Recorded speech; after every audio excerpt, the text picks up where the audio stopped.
gevange geneem en hom weggelei en in die huis van die hoofpriester gebring. Petrus het op 'n afstand agterna gekom. In die middel van die binneplaas was daar 'n vuur en daar het mense bymekaar gesit. Petrus het tussen hulle gaan sit. 'n Diensmeisie wat hom in die skynsel van die vuur sien sit het hom goed bekyk en gesê, die een was ook saam met daardie man. Maar Petrus het dit ontken deur te sê, juffrou, ek ken hom nie. 'n Rukkie later sien iemand anders hom en sê, jy's mos ook een van hulle. Maar Petrus antwoord, man, ek is nie. Na verloop van so wat 'n uur, het nog een van hulle beslissend beweer, souwaar, die een was ook saam met daardie man. Hy is mos ook 'n Galileër. Maar Petrus sê, man, ek weet nie waarvan jy praat nie. Die ander gedeeltes, julle kan die ander teksgedeeltes gaan lees in die ander evangelies, dan staan daar, hy het gesweer en hy het gelaster en hy het gevloek.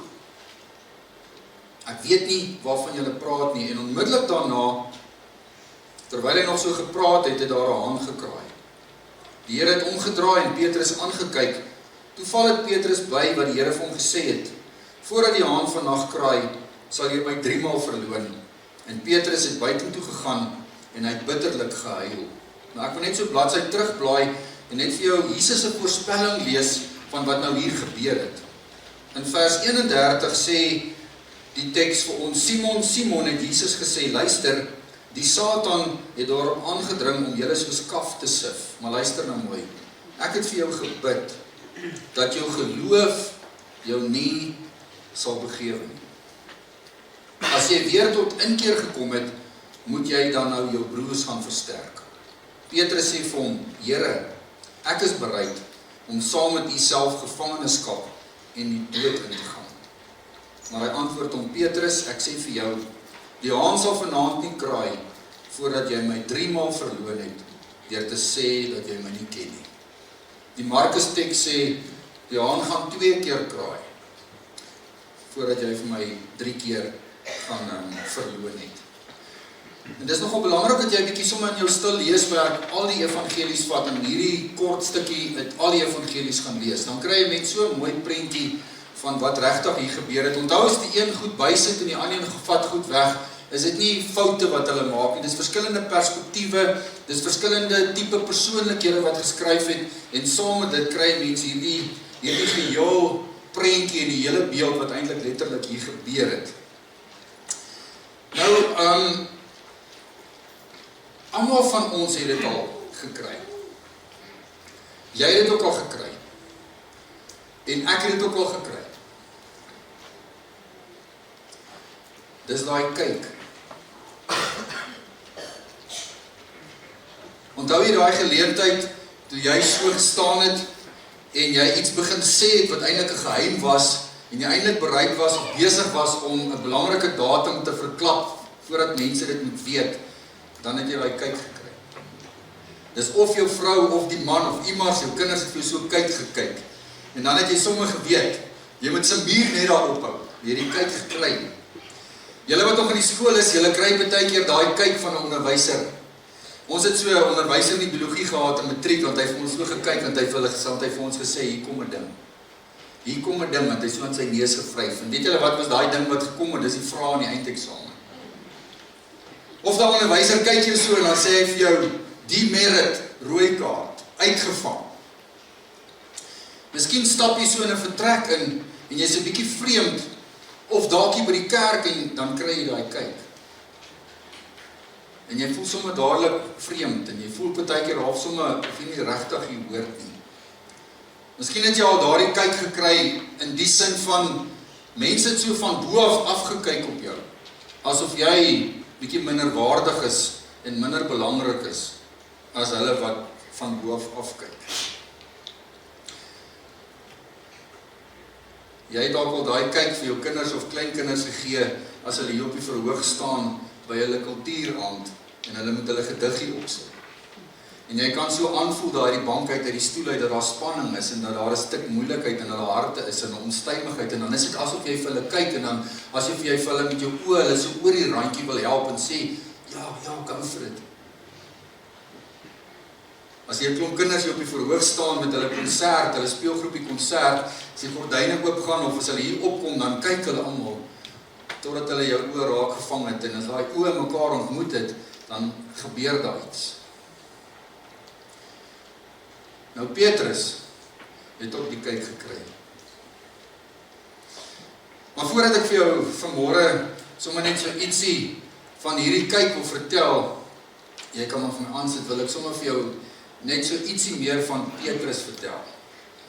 Ek gaan probeer om vandag 'n bietjie by Petrus stil te staan rondom hierdie spesiale dag, en dan Sondag gaan ons klaarmaak met Petrus, en môre, Saterdag, hoor ons niks van Petrus nie.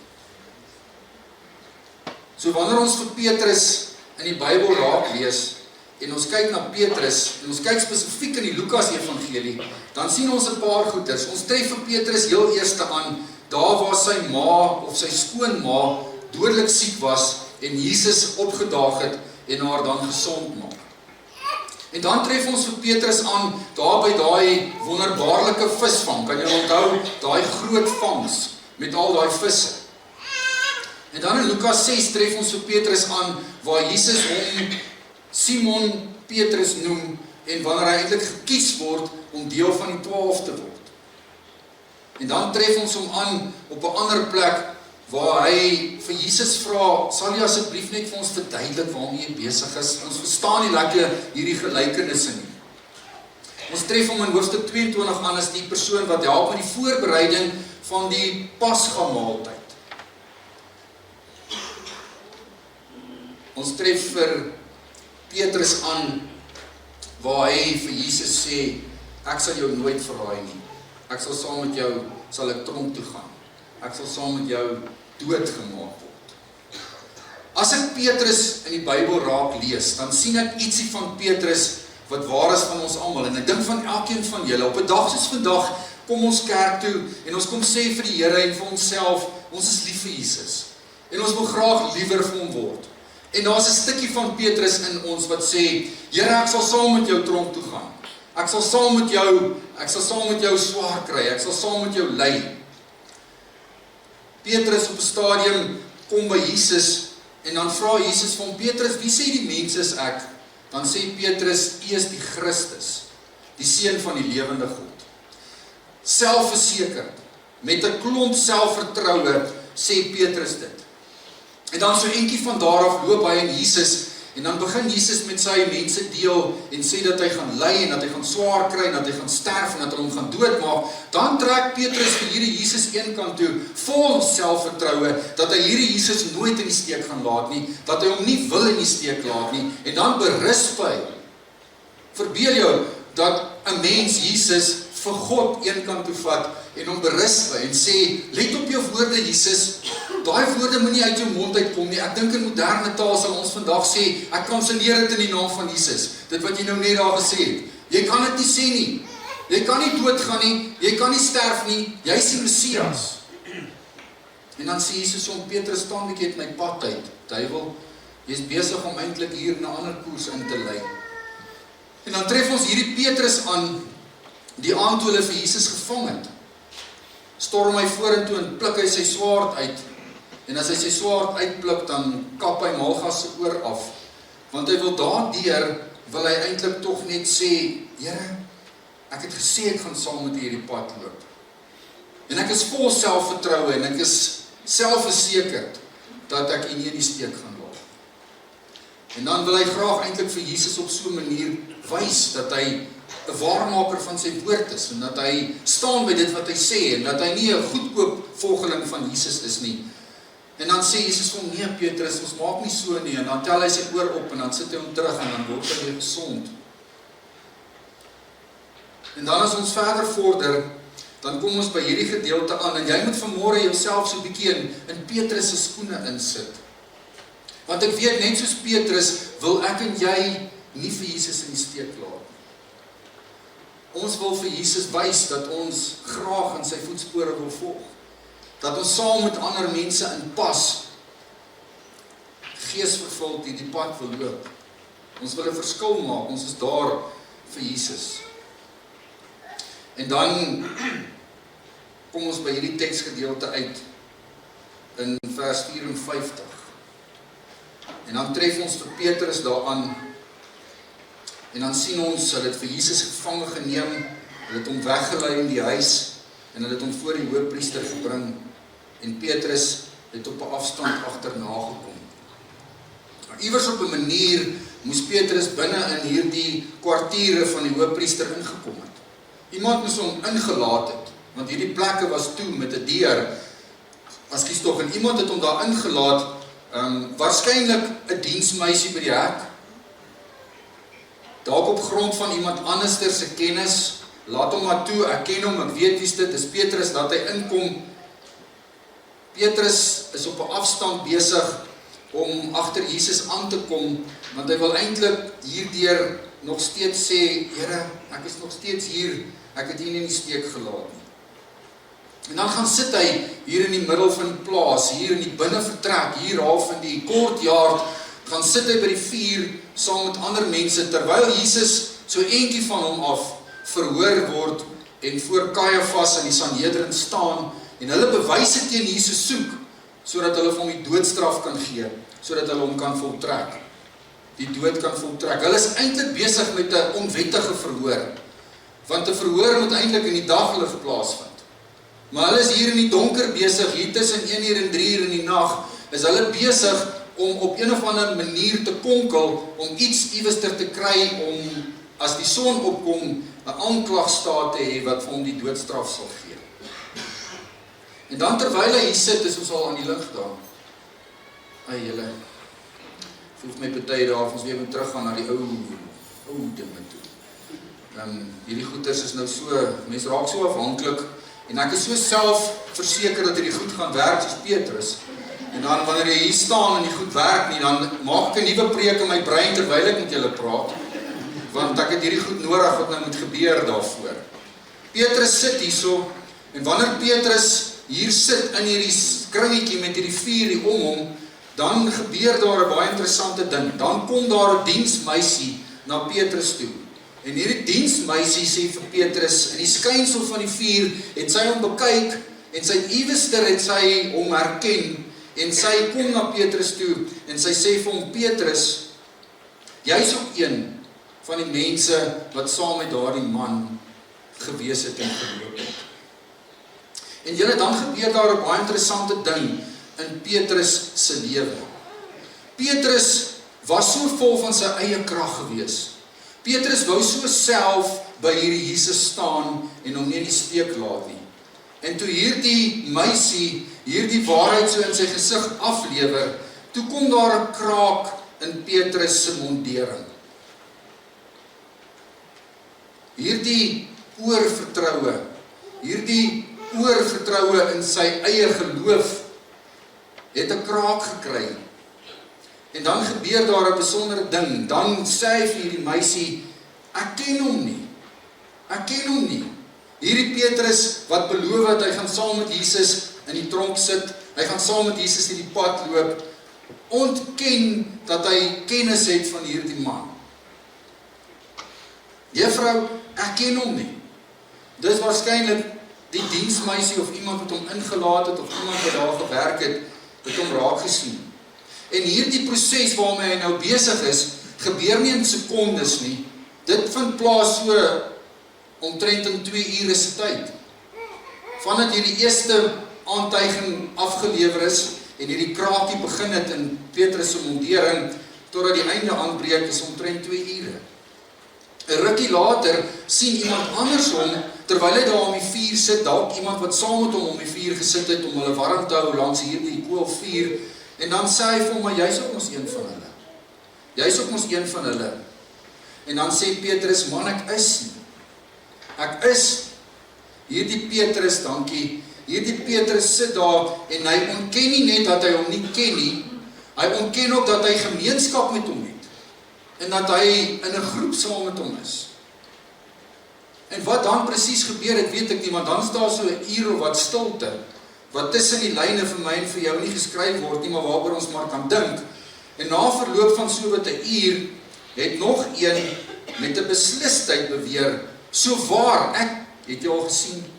Jy moet saam met daai man wees. Jy's 'n Galileër. Ek kan hoor hoe jy praat. Want die Galileese mense het 'n bepaalde aksent gehad. Dis soos die ouens van die Kaap, jy ken hom. Jy weet, hulle kom van Galilea af. En dan sê die teks, ek ken jou nie. En die woord van die Here het gesê, hy het gevloek en hy het gesweer. Hy het eintlik gesê, mag God my tref, as ek nou nie die waarheid praat. Dis om te sweer by die hemel. En om te vloek. Kras. Hy het sy identiteit eintlik daar ontken. Hy het ontken dat hy eintlik 'n volgeling van hierdie man is, en dat hy doen soos hierdie man sê, en dat hierdie man sy rabbi is. En daar gebeur eintlik 'n baie interessante ding, as 'n mens in daai teksgedeelte kyk. Sy oorvertroue het eintlik vir hom hierso in die steek gelaat. En daarom moet ek en jy vanmôre so saam met hierdie hele teks, moet ek en jy saam met Petrus, moet ons begin reis. Here, ek is gereed om saam met die tronk toe te gaan, en saam met die dood te gaan. Petrus was dalk net 'n bietjie te selfversekerd in homself. Petrus wou dalk net te veel uit sy eie uit, nie vir hierdie Jesus in die steek laat nie. Ek dink sy impulsiwiteit het vir hom probleme verskaf. Hy het op die oomblik gereageer, hy trek die swaard en hy kap Malgus se oor af, sonder dat hy eintlik regtig mooi dink wat hy sê. Ontken hy dat hy Jesus ken, ontken hy dat hy saam met hom is, vloek en sweer hy en sê dat hy nie eers hierdie ou se identiteit deel van sy lewe maak nie.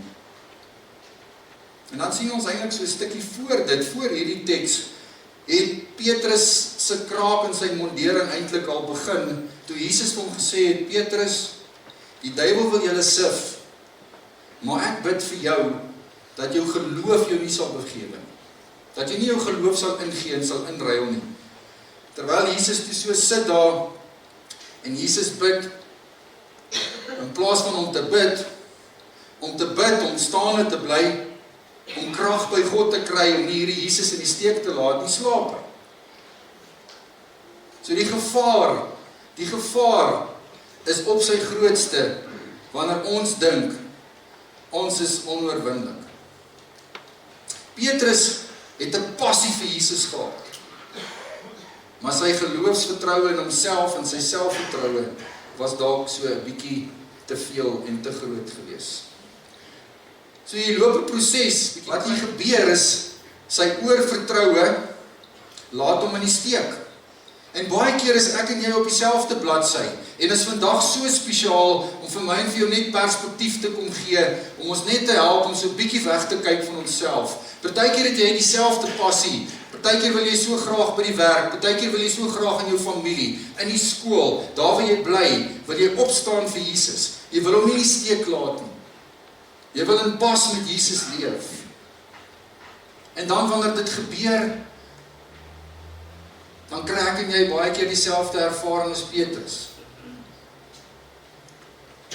Wanneer ons moet opkom vir Jesus, dan is ons afwesig. Wanneer ons iets moet sê, dan bly ons stil. Partykeer doen ons sommer net snaakse, lelike goed. Die tweede probleem wat Petrus in hierdie tyd beleef het, was sy afstand gewees. Die teks sê, hy het op 'n afstand, het hy agterna gekom. En ek het sommer in die week gewonder, sê nou maar Petrus het nie op 'n afstand van Jesus geloop en gebly nie, maar sê nou hy was in die teenwoordigheid van Jesus, sou hy hierdie selfde 3 keer selfde ontkenning oor sy lippe laat kom het. Terwyl hy so by Jesus gestaan het, sou hy dalk 'n bietjie anderster gedink het, sou hy dalk ander goed gesê het, maar die afstand weg van Jesus af, het in 'n mate veroorsaak dat hy vir Jesus ontken het en vir hom verloon het. Petrus doen nog 'n ding, hy maak homself warm by die vuur van die vyande. Hy sit daar saam met die ander ouens. Hy maak 'n kompromie. Hy gaan sit saam met die vyand in die sirkel, in die binnekring van die tempel, tussen hierdie ouens wat besig is om 'n aanklag te fabriseer om hierdie Messias dood te maak. En wanneer hy daar sit in die teenwoordigheid van die vuur, dan is dit makliker om vir Jesus te ontken as om naby hom te wees en by hom te wees. En dan vind die volgende belangrike ding plaas, dan vind daai ontkenning plaas. Jy sien, die ding wat gebeur het met Petrus, en wat met my en jou lewe gebeur is, hierdie goed gebeur nie sommer net so nie. Baie keer is daar 'n proses, goed wat gebeur, en ek en jy ontken baie keer net soos Petrus, dat ons nie vir Jesus ken nie. Ons sal dit nie altyd sê nie, maar ons lewenswyse doen dit. Partykeer sê ons sommer, man, ons is nie geassosieer met hom nie. Ons is nie deel van hom nie, ons is op ons eie, en ander kere lewe ons so, dat mense nie eers kan dink dat ons in sy voetspore volg. Jy sien, Petrus se probleem was dat hy was so selfversekerd gewees in homself. Hy het te min gebid. Hy het te vinnig opgetree, en hy was te ver van Jesus af. En dit het veroorsaak dat hy hierdie ding doen wat 'n mens eintlik nie kan verstaan moontlik is. Miskien sit jy vanmôre hier en ek sit vanmôre hier so aan die voet van die kruis, so aan die vooraand van Goeie Vrydag, en dan vra ons vir onsself, maar hoe kon Petrus dit regkry? Dis hoekom hy dit kon regkry. Daar was 'n proses gewees, en daai selfde proses is in my en jou lewe ook elke dag 'n werklikheid. En baie keer kom sê Goeie Vrydag vir ons net vandag, is julle te selfversekerd van julleself. Julle probeer te hard uit julle eie uit om nie vir Jesus in die steek te laat. Jy is te ver van Jesus af. Jy is te onafhanklik van Jesus af. Jy probeer te op jou eie. En 'n dag soos vandag kom herinner vir my en vir jou aan hierdie waarheid. As jy hierdie tekens sien, en ons is besig om ons voor te berei om nagmaal te gebruik nou, dan wil hierdie tekens vanmôre vir my en vir jou sê, gelukkig is jy as jy weet hoe afhanklik jy van God is. Moenie te onafhanklik raak nie.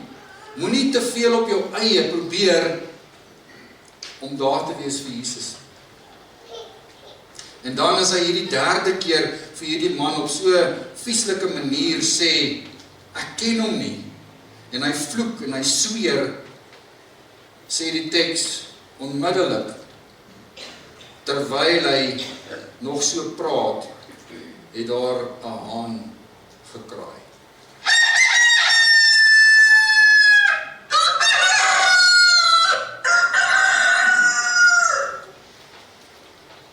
In die oomblik, toe daai haan kraai, gebeur daar iets in Petrus se binnekant.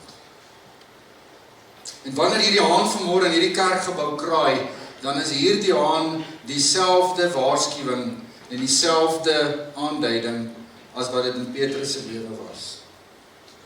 As 'n mens na die haan gaan kyk en 'n mens gaan luister, jy gaan lees 'n bietjie oor wat was die haan gewees, dan is dit waarskynlik 'n hoenderhaan wat gekraai het net voordat die son opgekom het, iewers hier in die nag. Maar daar's ook ouens wat sê hoenders was beskou as eintlik onrein en het hulle nie regtig hoenders naby die tempel toegelaat nie, want hierdie hoenders het geloop en skrop die hele wêreld en dit kon die heilige terrein onheilig maak. So daar's definitief mense wat sê daar was nie hoenders naby die tempel in Jerusalem gewees nie. Ander mense sê die Romeine was in beheer van Jerusalem. So hulle het nie dieselfde wette gehad en dieselfde ingesteldheid gehad nie. So daar was waarskynlik hoenders en hierdie kraai van hierdie hoender was 'n regte egte hoenderhaan wat vroeg in die môre gekraai het. Daar's ook 'n teorie wat sê die Romeinse soldate het iewers tussen 3 en 6 uur in die môre het hulle iemand gehad wat 'n trompet geblaas het wat die volgende wagbeurt aangekondig het. Daar was ook in die historiese tekste verwys na 'n sogenaamde tempelroeper. 'n Man wat iewester tussen 3 en 6 in die môre geroep het, sodat die leviete moes aanmeld en die offer kon gereed kry wat gebring moes word.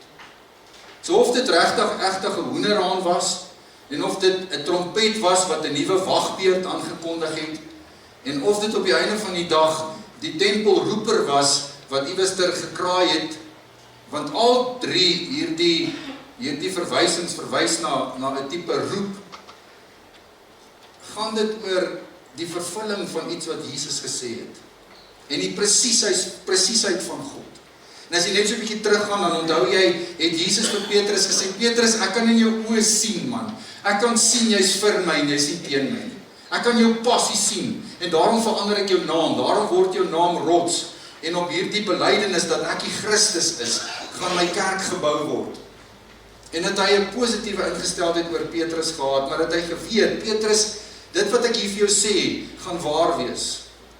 Jy gaan my 3 keer verloon, voordat die hoenderhaan kraak. En dan gebeur hierdie profesie van Jesus, presies op die sekond. Of het 'n hoenderhaan was, en of het 'n trompet was, en of het 'n man was wat geroep het soos 'n hoender, kraai die haan presies, direk nadat Petrus die 3de keer gesê het, ek ken jou. En wys dit sommer net vanmôre weer vir my en vir jou, so tussen al hierdie goeders, die presiesheid van God. En as hy 'n ding gesê het, gebeur 'n ding soos hy dit gesê het. En op hierdie oomblik, as hy die haan kraai, dan gebeur daar iets in Petrus se lewe. Maar dan gebeur daar ook iets baie interessant, en dis die fokus van vanmôre. Dan kry Petrus hierdie kyk. Dan kry Petrus dit. En dan kry hy dit van Jesus af. Jesus het omgedraai en hy het na Petrus gekyk. Op 'n baie besondere, unieke manier. Petrus, wat so graag vir Jesus daar wou wees. Petrus, wat so graag in Jesus se diep voetspore wil volg. Die passievolle, die selfversekerde, die selfvertroue van Petrus ontmoet in Jesus se oë. Die Bybel sê, Jesus het geloop en hy het omgedraai en hy het Petrus aangekyk. Nou kyk, 'n snyende, diep kyk van Jesus op Petrus se pad van mislukking. Wat sou jy gedoen het as jy Petrus was? Dit moes 'n besondere kyk gewees het. Dit moes nie daai rooi kaart kyk gewees het van daai juffrou of meneer in die skool. Dit was nie daardie kyk van, wat het jy nou aangevang? Ek het jou mos gesê dit gaan gebeur nie. Dit was nie daardie kyk van verwerping nie. Dit was nie daai kyk van veragting nie. Dit was nie daai kyk van afskryf nie. Dit was 'n kyk, 'n ander se kyk. Dit was 'n kyk vol intersessie en dit beteken, ek het vir jou gebid, dat jou geloof nie sal ophou. Ek het geweet, jy gaan my nie steek laat, maar ek het vir jou gebid, dat jy hier sal deurkom. En wanneer jy hier deur is, moet jy na jou vriende toe gaan, en dan moet jy hulle gaan bemoedig, met hierdie kyk, wat jy by my gekry het. En hierdie kyk julle, het Petrus se hart gebreek. Toe val dit hom by, wat die Here vir hom gesê het, voordat die haan vandag kraai, sal hy my 3 maal verloon. En Petrus het buite toe gegaan, en hy het bitterlik gehuil. Die Bybel sê, hy het gesnik, hy was sobbing. Maar dit was 'n huil van askies, Here, van jammer, Here. Daai kyk van Jesus, is die kyk van Goeie Vrydag. En dis waaroor Goeie Vrydag gaan. En so kan ek en jy vanmôre so identifiseer met Petrus, en kan ek en jy so opgewonde, en met soveel selfvertroue probeer om vir Jesus te volg, om maar net ook hierdie pad van mislukking te loop. En wanneer ons hierdie mislukking in ons lewe beleef, dan wil ek en jy baie keer weghardloop. Maar dan kyk Jesus vir ons, op 'n besondere manier. Die teks sê nie veel hiervan, of verder van Petrus se lewe nie. Maar direk hierna beskryf dit hoe Jesus na die kruis toe geloop het. beskryf die teks hoe hy bespot is, hoe hy voor die Joodse raad gedaag is, hoe hy voor Pilatus kom, en dan voor Herodes, en dan hoe hy uitgelewer word, geslaan word, gekruisig word, en hoe hy sterf. Ek is so bang, dat op hierdie dag van vandag, op hierdie bekende dag, is dit wat oorbly van Goeie Vrydag. Iets wat iewester gebeur het in die verlede, wat ons so vaagweg onthou, ons weet nie meer altyd, en ons glo nie meer altyd, en ons onthou nie meer altyd, waarom dit moes gebeur het. Waarom moes daar 'n kruis gewees het? Waarom vier ons vandag Paasfees? Sodat daardie kyk van Jesus, daai anderse kyk, daai kyk van genade, daai kyk van vergifnis, ook jou kyk kan word, en vir jou gekyk kan word. En daarom kan ek nie anderster, as om op hierdie dag, net vir jou te herinner aan die kern van die evangelie, en waaroor gaan die kruis, en hoekom het Jesus gesterf aan die kruis, en want sien, hy het nie net vir Petrus gekyk, en hom jammer gekry, en hom genadig betoon nie. Hy moes verder gaan. Hy moes aan die kruis sterf, sodat hy so vir elkeen van ons en vir die wêreld kon kyk. En sodat daai genade kyk ons verhouding met God kan versoen. Want God is die skepper van die heelal. En God is by magte om alles te maak en het alles gemaak. Maar God het die mens gemaak. En ek vat jou so 'n bietjie terug sommer daar na Genesis toe en ons gaan stof alles af. God het die mens gemaak, aanvanklik het hy die mens gemaak om in 'n verhouding met hom te wees. Dit was God se passie, dit was sy begeerte van die begin af. 'n Intieme liefdesverhouding met mekaar. En dis hoe dit was, daai eerste ruk in die tuin. En daardie perfekte, pragtige verhouding tussen God en mens het 'n eindbestemming. Dit is lewe vir hier, maar dit was ook 'n ewige lewe gewees. En dis God se plan, en dis waarmee hy alles begin het en alles gemaak het. Maar dan gebeur daar iets. Dan kom sonde in die wêreld in. En dan draai die mens in Adam en Eva en elke mens daarna by die geboorte hulle rug op God. En kies hulle om hulle eie wil te doen in plaas van God se wil. God gee die geleentheid om te kies. Van al hierdie bome mag jy eet, maar van hierdie een boom nie. Want God het ons nie robotte gemaak nie. God het ons met 'n vrye wil gemaak om te kan kies. En die mens kies vir sonde. En dit veroorsaak dat hierdie mooi verhouding tussen God en mens daar in die tuin vernietig word. Hierdie pragtige geestelike intimiteit tussen God en mens het doodgegaan. Het gesterf.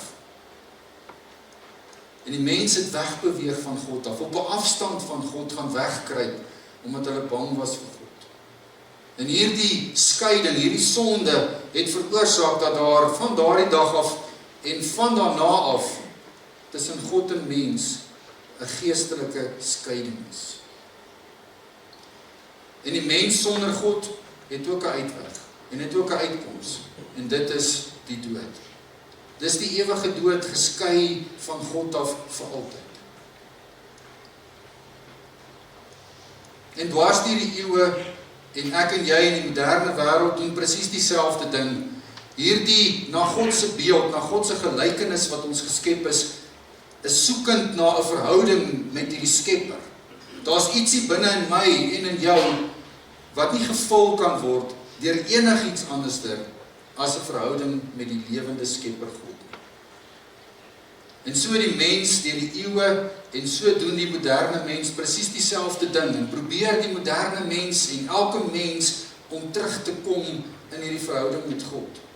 En daarom dink baie mense, as ek net genoeg kerk toe kom, as ek net genoeg by die dinge van die kerk betrokke is, 'n stukkie selfversekerdheid, as ek net genoeg by die kerk kan kom en kan wees, gaan dit hierdie gaping tussen God en my, wat sonde veroorsaak het, herstel. So probeer die mens vandag deur goeie werke hierdie verhouding, hierdie gaping tussen God en mens toe te maak. Met 'n stuk selfversekerheid en 'n stuk vertroue probeer die moderne mens, soos hierdie mens en elke mens, om goeders te doen, sodat ons daardeur God kan beïndruk, sodat ons daardeur kan betaal vir die gemors wat ons aanvang in ons lewens. Vir daardie ontkennings, vir daardie nee, vir daardie vloek en sweer, en daai afstand wat ons van God in ons lewens beleef, probeer ons met werke, met goeie goeders, met mooi goeders toemaak. Ons is vol selfvertroue as ons net meer gee en meer doen en meer betrokke is by ander mense en in die gemeenskap, gaan hierdie verhouding tussen God en mense herstel. Daar's mense wat ontnigter raak in die Bybel en in die godsdienst van die Bybel, en baie mense sê vandag maar ek het vir God gesoek, ek wou terugkom na God toe, maar ek vind hom nie in die Christelike godsdienst nie, so ek gaan nou 'n alternatiewe iets probeer. Miskien is daar 'n ander godsdienst, 'n ander manier van godsdienst bedryf, wat my by God en hierdie verhouding met God weer kan herstel. En soos wat jy daar kan sien, kan nie een van daai pogings van die mens die gaping tussen God en mens toemaak. Toe Petrus besef dat hy hierdie mislukking ervaar in sy lewe, het hy bitterlik gehuil en het hy ekskuus gesê en het hy met God daaroor gepraat, glo ek met my hele hart, maar het hy ook die pad gevat en lees ons niks van hom verder tot 'n entjie later in die Bybel. So is die moderne mens vandag ook aktief besig met 'n stuk selfvertroue om die verhouding met God te herstel. En soos in die ou tyd en soos in Petrus se tyd en soos in vandag en môre en oormôre se tyd, kry die mense dit nie reg nie en sal ons dit nie reg kry nie. En sal jou selfvertroue en jou selfversekerdheid en jou eie geloofsvertroue nooit die verhouding met God kan herstel uit jou eie uit. Daarom was Goeie Vrydagmiddag. En daarom het Jesus nie na Petrus gekyk met 'n stuk verwerping en 'n veragtelike en 'n afskryf kyk nie, want hy geweet, Petrus, my liefde vir jou brand. Ek het vir jou gebid dat jou geloof jou nie sal versaak nie. Ek gaan vir jou sterf binne die volgende paar dae, of die volgende paar uur eintlik. Ek gaan my lewe vir jou gee. Ek gaan my lewe vir jou gee, sodat jou verhouding met God die Vader herstel kan word, sodat daar vergifnis vir jou kan wees. En so het Jesus mens geword, en so was hy vir 33 jaar op aarde, en het hy ten volle mens geword, en het hy kom leef, en het hy vir 3 jaar lang voltyds kom sê, en kom wys wie God is, en hoe God se hart is, en hoe God oor mense voel. Om ietsie van God se kyk vir die wêreld in persoon te kom wys. En na 33 jaar, na 3 jaar van sy bediening, het hulle hom gevang. Het hulle hom voor Kajafas en Ananias en die Sanhedrin gedaag, en het hulle hom skuldig bevind, en het hulle hom gekruisig. En so kan jy mooi sien, waarom is vandag so belangrik? Sonder dat Jesus gesterf het in die kruis, sou daai kyk van Jesus maar net 'n kyk gewees het van Petrus, ek is jammer vir jou en ek is jammer dat dit gebeur het. Maar omdat hy gesterf het in die kruis, is daai kyk waarmee Jesus vandag na my en jou kyk en waarmee hy na die wêreld kyk, 'n anderste kyk. Nou daar 'n ander moontlikheid ontstaan.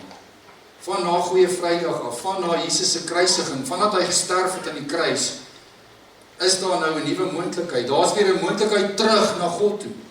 Daar's 'n moontlikheid terug na 'n lewende verhouding met God toe. Maar daai verhouding en daai pad is terug deur die kruis. Is deur die kruis. Die enigste iets wat ons kan terugkry by God en 'n verhouding met God is die kruis. En daarom is die kyk van Jesus hier met Petrus die begin van dit waarmee hy besig is. Vandag het ons 'n hele prentjie en weet ons dat dit nie net 'n kyk was nie, maar dit op die einde van die dag 'n sterwe was. Want hoekom? Want hoekom? Daardie kyk waarmee Petrus of Jesus vir Petrus gekyk het, was die kyk van God. Dit was die kyk van God, die Vaderhart wat sê, so lief het ek die wêreld, dat elke een wat in my glo, wat glo in hierdie kruis en in hierdie prys, sal nie verlore gaan nie, maar sal weer 'n ewige lewe saam met my hê. En ek wil vanmôre vir jou sê, dit was die kyk waarmee Jesus vir Petrus gekyk het. Ek het jou so lief, van vir jou sterf, sodat jy nie verlore hoef te gaan nie. Sodat dit wat hier gebeur het, nie die einde van jou lewe is nie, maar net die begin van 'n nuwe lewe saam met my. God het vir Marius, nie net vir Petrus nie, maar vir Marius so lief, dat hy gesterf het in die kruis, sodat as Marius in hom glo, Marius nie verlore sal gaan nie, maar die ewige lewe sal hê. Skryf jou naam vanmôre daarin. Jesus kyk vanmôre vir jou met 'n ander kyk, met 'n kyk wat sê, so lief het ek jou, dat as jy in my glo, en in wat ek gedoen het, jy nooit verlore sal gaan nie, maar 'n ewige lewe sal hê.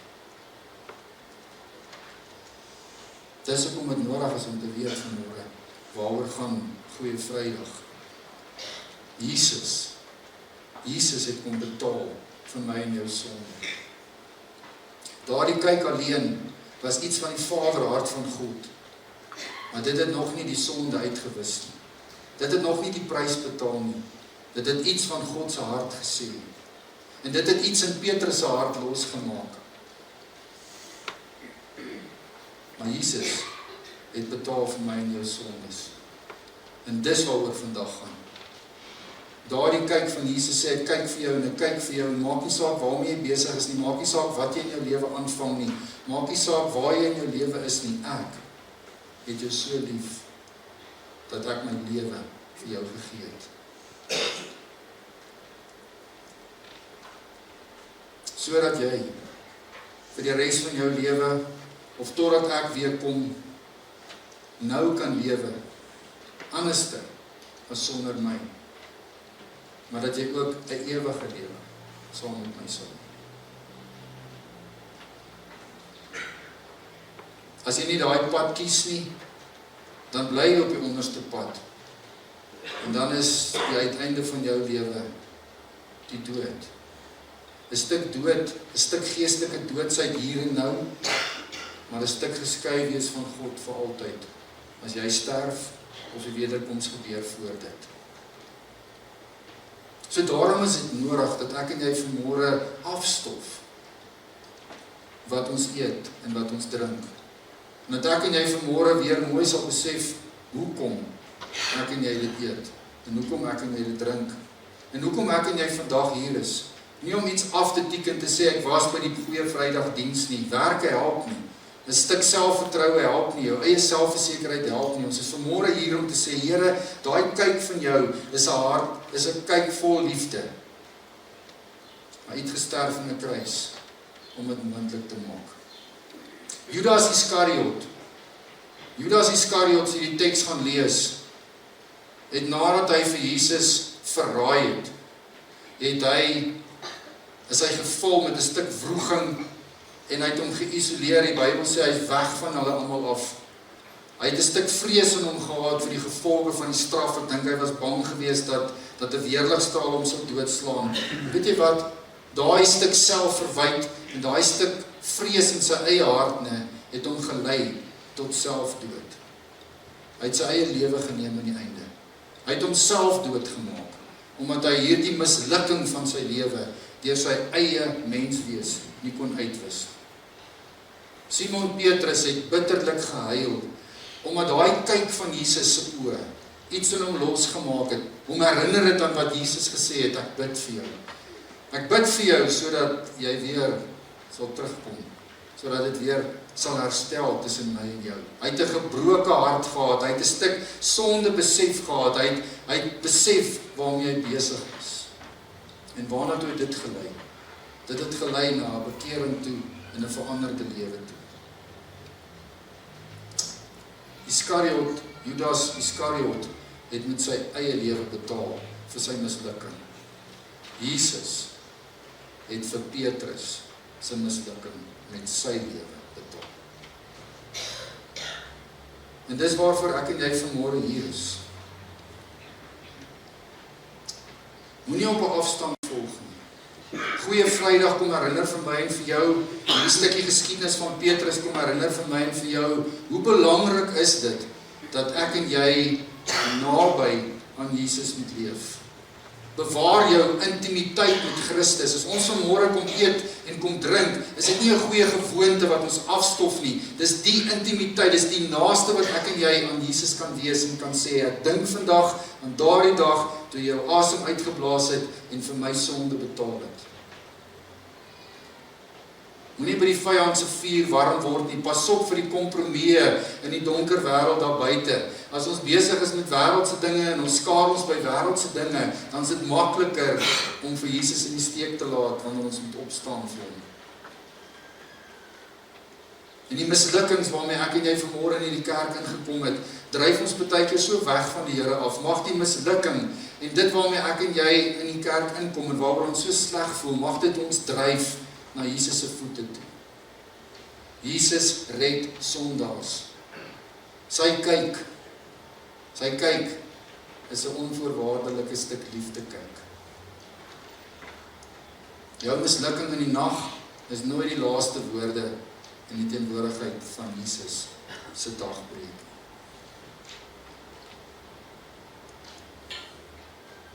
Ek wil jou vanmôre nooi om saam met my die nagmaal te gebruik. Ons lees nie nou dringend meer iets van Petrus nie. Ek weet nie wat het hy gedoen nie. Ek weet nie wat het hy in hierdie Saterdag gedoen nie. Ek weet nie waarmee het hy geworstel nie. Met hierdie kyk van Jesus in sy oë, met hierdie stuk jammer in sy hart. Sondagmôre gaan ek weer vir Petrus haal. En dan gaan ons 'n bietjie verder gesels. Want Petrus se lewe stop nie by die kyk nie. En by Jesus se kyk nie. Die kyk waarmee Jesus na Petrus gekyk het vir Petrus laat praat. Het vir Petrus laat praat. En as jy so rukkie terug onthou, dan tel ons vir Petrus op in Handelinge waar hy praat. Maar wat het Petrus laat praat? Die kyk. Die genade kyk van Jesus en die krag van die Heilige Gees. So ek wil jou vanmôre nooi, as ons hierdie tekens gebruik, julle kan my kom help, as ons hierdie tekens vanmôre gebruik, dan wil ek hê jy moet Jesus se kyk sien. Jy moet vanmôre daai kyk van Jesus in jou oë optel. En jy moet daai liefdevolle kyk van Jesus op hierdie goeie Vrydagmôre moet jy raak sien. Ek weet nie of Jesus regtig so lyk nie. Ons gaan eendag sien. Maar as ek in sy oë kyk, dan dink ek die ou wat hierdie prentjie geteken het, ietsie van dit probeer raakvat, dis 'n anderste kyk daai. En as ons vanmôre so met die tekens in ons hande sit, dan wil ek hê jy moet so in jou gees sommer net verbeel, hoe kyk Jesus na jou, en hoe kyk hy vir jou met 'n stuk liefde, en 'n stuk genade, en 'n stuk omgee. So groot, dat hy sy lewe vir jou gegee het. Ek weet jy sit vanmôre hier en ek staan hier vanmôre met 'n klomp mislukkings. En dit is goed om te weet dat Jesus iewers gesterf het in 'n kruis. Maar dit is ook nodig om te weet vandag dat dit ook vir jou hier en nou betekenisvol is. En dat hy ook vandag vir jou kyk en dat hy ook na jou mislukkings kyk en dat hy ook na daai goed kyk wat jou ontstel en wat jou so teleurstel. Daai graag, daai pas Jesus op te staan en nie foute te maak nie. Hy sien dit vandag raak. Hy draai om en hy kyk vir jou. Dit is 'n stuk deernis, 'n stuk liefde, 'n stuk genade. So daarom wil ek jou nooi vandag om op hierdie dag ook daai mislukkings vir jou ook by die kruis te kom neersit en te sê, Here, ek bely dit vandag. Ek is jammer daaroor. Vergewe my. En dan om te vat op sy woord en dan die Bybelse waarheid joune te maak om te sê, dan was ek jou skoon, dan vergewe ek jou. Dis hoekom ek gesterf het. Dis sodat jy nie nodig het om met jou mislukkings vir die res van jou lewe saam met jou te loop nie. Jy hoef nie met jou eie dood te betaal vir jou eie mislukkings nie. Ek het vir jou dood gegaan daarvoor. So ek wil jou so 'n oombliekie kans gee net so om stil te sit en sommer net jou eie mislukkings en jou eie hartseer en jou eie teleurstellings, omdat jy so graag vir Jesus wil volg. En sommer net vanmôre met hom te deel. Sommer net vir hom dit te gee. Kyk hom in die oë, in die gees, en sien sy hart raak vanmôre. Here, dankie dat U omgedraai het en vir Petrus in die oë gekyk het, en daardie kyk het Lukas vir ons kom neerskryf, het Petrus by 'n stuk skuldbelydenis uitgebring. Dankie Here dat U nie net daar gestop het nie, maar dat U aanbeweeg het en na die kruis toe geloop het en betaal het met U lewe. Here, sodat ons nie met ons eie lewe, met ons eie goeie werke, met ons eie godsdienstbeoefening hoef te betaal. Sê vanmôre vir U dankie. Ek herinner jou aan wat die Bybel sê, as jy jou sondes bely, is God getrou en regverdig om jou van al jou oortredinge te vergewe. Dankie Jesus, dat U ons skoon was. Amen. Ek kan nie anders dan vanmôre, as om die evangelie op die tafel te sit en vir jou te sê, het jy al by die kruis, en op die kruispad teruggegaan na God toe. Het jy al daai moontlikheid, daai opsie, die vurk in die pad joune gemaak? Het jy al op 'n punt in jou lewe gekom waar jy besef dat jou eie werke, jou eie godsdiens, jou eie beoefening van jou eie lewe, jou kerk toe gaan ry, jou Bybellesery, jou bid, kan jou nie red nie. Net Jesus kan. En dis waaroor Goeie Vrydag gaan. Dis die pad wat hy kom maak terug na die Vader se hart. Miskien is dit jou dag vandag. Miskien probeer jy al vir te lank in jou lewe om self reg te maak met God. En dan wil hy vanmôre vir jou kom sê, as jy met jou mond bely dat Jesus die Here is, en met jou hart glo dat hy gesterf het, en dat hy opgewek is, sal jy gered word. So daarom is vandag dalk jou dag om te sê, Here, ek wil vandag met my mond bely dat U nie iewers gesterf het in 'n kruis nie. Maar ek bely vandag, Here, dat as ek in die oë kyk, ek ook vir U my verlosser wil maak. U is my lewe, ek gee dit vir U. Ek kan nie uit my eie uit nie. Lank genoeg het ek op my eie probeer. Vandag is die dag wat ek met my mond bely dat U gesterf het in die kruis en dat U opgestaan het uit die dood. Met die hart glo ons en ons word vrygespreek. En met ons mond bely ons en ons word gered. Die skrif sê, niemand wat in hom glo sal teleurgesteld word nie. Niemand nie. Dit maak nie saak of jy 'n Jood of 'n Griek is nie, want dieselfde Here is die Here van almal. Elke een wat die naam van die Here aanroep, sal gered word. So Here, as vanmôre iemand in hierdie kerkgebou sit op hierdie dag, Here, dan wil U ook vandag stop en omdraai en vir hom na in die oë kyk. Here, met 'n stuk liefde, met 'n onvoorwaardelike liefde, met 'n stuk genade. Dankie Here dat dit nie 'n verwerping kyk is nie.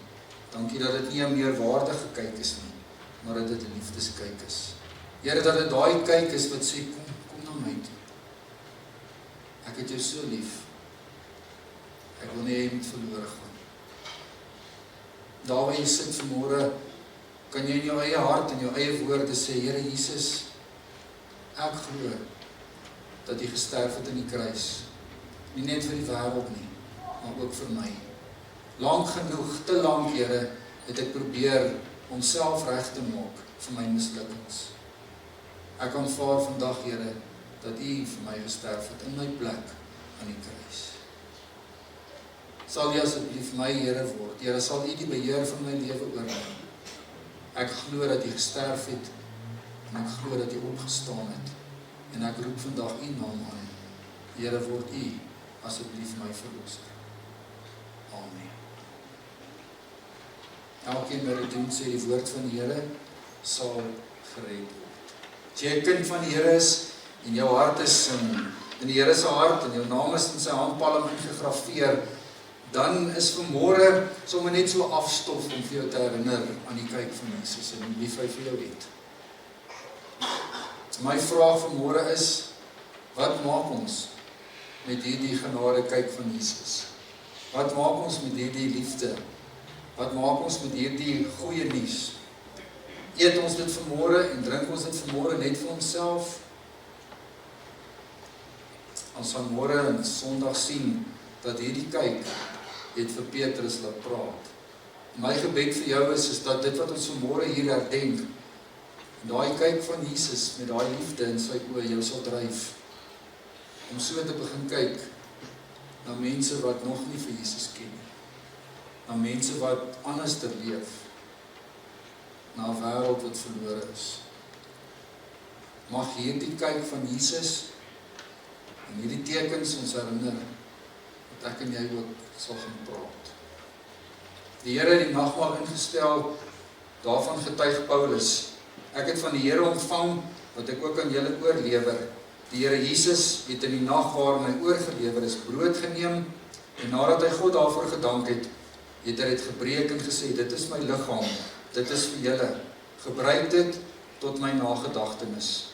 So ook het Jesus na die maaltyd die beker geneem en gesê, hierdie beker is die nuwe verbond wat deur my bloed beseël is. Nie meer deur wetsonderhouding nie, nie meer deur jou eie selfversekerdheid en selfvertroue nie. Deur my bloed is dit beseël. Gebruik dit en elke keer as jy daaruit drink, dink jy aan my liggaam en aan my kruis en aan my dood. Kom ons neem vanmôre die brood in ons hand. En as jy die brood vanmôre in jou hand neem, dan dink ons aan die liggaam van Jesus, wat nie net gekyk het vir jou nie, maar wat dit vir jou gegee het, wat stikkend geslaan is, wat vir en weer is, vir die betaal van my en jou sondes. Eet dit vanmôre en drink en glo dit. Kyk in sy oë.